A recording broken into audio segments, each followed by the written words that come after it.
Bonjour tout le monde, j'espère que vous allez bien. Je suis super contente de vous retrouver aujourd'hui. J'espère que vous vous sentez bien aussi en cette période propice au retour à soi, à la libération, à la transformation. Je voulais qu'on parle aujourd'hui d'une phrase à ne surtout pas dire aux hypersensibles, mais finalement une phrase à ne pas dire à personne en fait, à quiconque, hypersensible ou pas. Euh, une phrase qui peut revenir régulièrement dans votre vie, dans vos relations aux autres, et une phrase qui vous énerve mais au plus haut point. Un truc de fou, vous vous dites mais en fait il a rien compris celui-là quoi. Et euh, on va parler aussi d'alchimie émotionnelle, on va parler beaucoup d'émotions dans cet épisode, donc vraiment restez jusqu'à la fin parce que c'est le genre d'épisode qui va beaucoup vous aider dans toutes les situations dans votre vie. Cette phrase c'est la suivante. Non mais t'inquiète pas, ça va aller. C'est pas si grave après tout ce que t'es en train de vivre. Fermez les guillemets. Ou alors, le genre de phrase du style tout est juste. Non mais c'est juste, tout est juste. Tu verras dans le meilleur des mondes, etc. Fermez le guillemet. Donc ça, c'est un peu des phrases du même acabit, de la même teneur. Vous savez, dans quel contexte on entend ce genre de phrase ou peut-être on prononce nous-mêmes ce genre de phrase. Quand, par exemple, vous vous sentez mal, vous vivez un événement douloureux dans votre journée, ça peut être une dispute, une séparation, quelqu'un qui vous a trahi, enfin peu importe. Vraiment une situation douloureuse pour vous et vous allez voir votre ami, votre pote ou un proche, vous lui expliquez ce que vous ressentez et la personne vous dit « Non mais t'inquiète pas ». Elle vous regarde droit dans les yeux, elle vous dit « T'inquiète pas, ça va aller et puis c'est pas si grave que ça ». Donc je vous remets dans le contexte, vous êtes au fond du seau, au bout de votre vie, et elle vous dit non mais c'est pas grave, vous avez juste besoin d'écoute de quelqu'un qui vous comprend en fait, etc. Donc bien sûr qu'à ce moment-là c'est grave pour vous. L'émotion que vous vivez à l'heure actuelle, à ce moment même, ce que vous ressentez, ce qui se passe dans votre expérience personnelle, c'est grave ce que vous ressentez. Et la dernière chose que vous avez envie d'entendre, c'est l'inverse. Vous n'avez pas envie que quelqu'un vienne minimiser ça puisque c'est ce que vous ressentez, c'est fort en vous. C'est comme si la personne venait te dire mais ça n'a pas d'importance ce que tu vis. Et ça c'est hyper douloureux, ça vient amener de la douleur à la douleur finalement. Et qu'est-ce que vous en pensez vous? Est-ce que vous comprenez ça? Est-ce que vous avez déjà vécu ce genre de choses? N'hésitez pas à me dire ça dans les commentaires. Et c'est le genre de phrase qui est d'autant plus intense pour les hypersensibles. Parce que lui, l'hypersensible, peu importe l'émotion qu'il vit, les événements qu'il vit, il les vit avec une intensité extrême.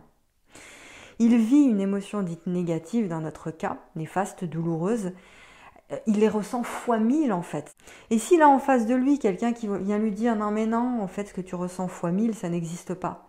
T'inquiète pas, c'est pas grave en fait. C'est comme si vous veniez nier l'émotion de la personne et que vous veniez lui dire arrête tes conneries, t'es con ou quoi, ça va aller.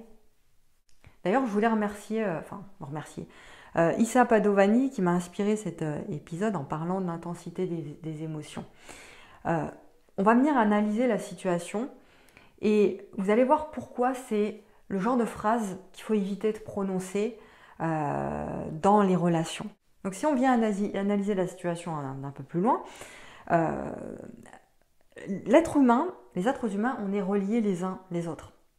Donc lorsqu'une personne vit une émotion intense, vu qu'on est branchés les uns les autres, lorsque vous êtes dans une émotion forte, l'autre la ressent aussi. Et donc ça fait monter l'intensité émotionnelle de cette personne-là. Et vous savez, parce que on voit ça quotidiennement ensemble, le conditionnement de l'humain, de l'être humain, ne lui permet pas de gérer de façon fluide ses émotions. Il ne sait pas faire ça. Vous savez, gérer le volume de ses émotions. Et la plupart des gens, émotionnellement, c'est hyper difficile pour eux de vivre de leurs émotions. D'ailleurs, on ne gère pas ses émotions, on ne contrôle pas ses émotions. Moi, ça me fait mal aux oreilles quand j'entends ce genre de choses. On ne gère pas ses émotions. On vit ses émotions plus ou moins bien, avec plus ou moins de facilité et de fluidité, mais c'est tout. Voilà, on accueille ses émotions. On vit ses émotions. Et c'est difficile pour la majorité des gens de savoir quoi faire avec tout ça. Donc quand l'autre en face de vous, à qui vous êtes branché, se branche à une intensité émotionnelle élevée, intense, eh bien vous ressentez ça et ça élève aussi le volume émotionnel chez vous. Et vous ne savez pas quoi faire avec ça. C'est comme si vous vous retrouviez avec une patate chaude dans les mains, vous ne savez pas trop quoi faire, vous n'avez qu'une seule envie, c'est de la refiler à quelqu'un, de la jeter partout par terre et puis de vous barrer en fait. Vous avez envie de fuir, vous avez envie de mettre tout ça sous le panier finalement, sous le tapis. Et c'est ça l'humain généralement ce qu'il fait. C'est qu'il veut immédiatement se débarrasser de cette émotion intense. Alors qu'une émotion, lorsqu'on veut trouver un équilibre dans sa vie, ça ne se gère pas, on l'a vu, ça se ressent. On se laisse traverser par une émotion. Et d'ailleurs, si la vie vous amène cette personne en colère, cette personne triste, c'est qu'il y a une raison. C'est quelque chose que vous devez accueillir aussi pour vous dans votre vie comme étant une étape et une opportunité de guérison aussi pour vous. De vous rendre plus fort. Même si c'est quelqu'un qui vit cette émotion et pas vous. Donc ne fuyez pas. Laissez-vous traverser par cette émotion. Donc on essaie de comprendre le message, l'information quand on ressent une émotion. C'est ça. On essaie de comprendre l'information, l'énergie qu'elle contient. Une émotion, c'est une énergie, elle contient une information, un message qu'il convient de comprendre. On essaie de voir aussi quel est le besoin non comblé qu'il y a derrière cette émotion. Et ensuite, on se met en action, en mouvement. Mais l'humain, il a tellement de mal avec ça. Vous postez devant quelqu'un, vous lui dites ce qui se passe. L'intensité de l'émotion de l'autre augmente également. Et là, ça bloque. Il ne sait pas vraiment comment gérer cette situation, l'autre. Du coup, ce qu'il va vous dire, c'est pas grave. Pourquoi il vous dit ça? Parce qu'il va essayer de fuir l'émotion, mais il va essayer surtout de minimiser, de diminuer l'intensité qu'il ressent lui. Parce qu'il n'a pas envie de vivre cette émotion, ou alors il n'est pas prêt à la vivre pour le moment. C'est soudain, c'est une pression forte en fait. Donc il va essayer de faire diminuer le volume qu'il ressent. Il va chercher à minimiser l'émotion que vous ressentez. En vous disant, mais c'est pas grave, ça va aller. Mais c'est hyper énervant pour la personne qui la reçoit. C'est un peu comme l'enfant, vous savez, on a tous vécu ça. Quand on apprend à faire du vélo par exemple, et hop, on tombe, on se fait mal au genou, on a le genou en sang, et on va voir nos parents, et puis nos parents nous disent « Ah mais c'est pas grave, t'inquiète pas, ça va aller ». Bah si, c'est grave, moi j'ai hyper mal, j'ai le genou en sang, j'ai envie que tu m'aides à vivre cette émotion et surtout à ne pas la nier. C'est un peu la même chose. Donc la première action, quand une personne a du mal à gérer ce genre de situation, c'est de venir minimiser, c'est de venir baisser le volume de l'intensité émotionnelle qui est vécue par l'autre, parce que c'est trop fort pour lui. Donc il essaie de se protéger, lui, il essaie de prendre soin de lui et de ce qu'il ressent. Et ensuite, second point, face à ce genre de phrase, c'est le cas de la personne qui vous apprécie tellement, qui veut tellement vous aider et qui ne supporte vraiment pas du tout vous voir triste. Eh bien, cette personne, elle veut prendre soin de vous.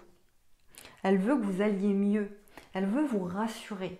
Donc la phrase « c'est pas grave, ça va aller », c'est une phrase bienveillante pour elle, pour vous rassurer.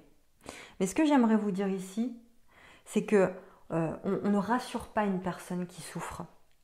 On ne sauve pas les gens d'une intensité émotionnelle, d'une situation émotionnelle forte. On ne rassure pas quelqu'un, ce n'est pas notre rôle. Vous savez, c'est un peu comme les gens qui veulent sauver le monde, qui se positionnent en sauveurs et qui veulent, comme des super-héros, sauver le monde. C'est la même chose pour la personne que vous avez en face de vous. Par votre présence active, par votre écoute, par votre empathie, elle va être capable de se rassurer elle-même et de s'auto-réguler finalement.